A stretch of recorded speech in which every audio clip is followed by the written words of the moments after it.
जर कोणी केलं असेल तर सद्गुरू कबीर साहेबांनी त्या काळी केलं, ज्या काळामध्ये ज्या काळामध्ये माणूसच समजायला तयार नव्हता,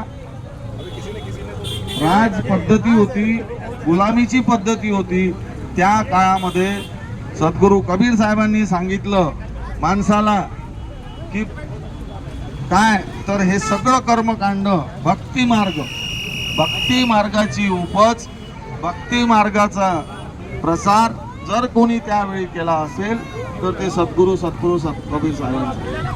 आज जगामध्ये कबीर साहेबांचं ज्ञान आहे, या ज्ञानाला जगमान्यता मिळालेली आहे.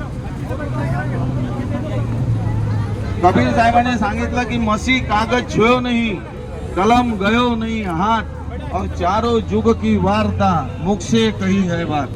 मसी म्हणजे शाई, कागज, छुओ नहीं कलम म्हणजे पेन, कागद जे काही असेल ते कोणतीही गोष्ट कबीर साहेबांनी कोणत्याही कागदावर लिहिलेली नाही, तर मौखिक रूपाने ह्या सगळ्या गोष्टी सांगितल्या. या सगळ्या गोष्टी सद्गुरू कबीर साहेबांनी या मौखिक रूपाने सांगितलेल्या आहेत.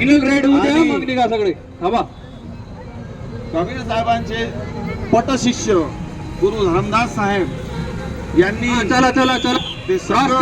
ते सगळं ज्ञान, सगळं भक्ती मार्गाचा प्रचार प्रसार हा उतरवून घेतला, आणि त्यामुळे आज आपण कबीर साहेबांचं जे ज्ञान आहे, भक्ती मार्गाचा प्रचार प्रसार आहे, शांती आहे, ते सगळं आज आपण त्याप्रमाणे वागण्याचा प्रयत्न करत आहोत. आणि त्यामुळे एवढ्या सद्गुरूंचा प्राकट्य दिवस अति उत्साहामध्ये रस्त्याच्या डाव्या साईडला, सगळे डाव्या साईडला, नितेश इकडून घे, इकडून समोर आहे, मानवत आहे.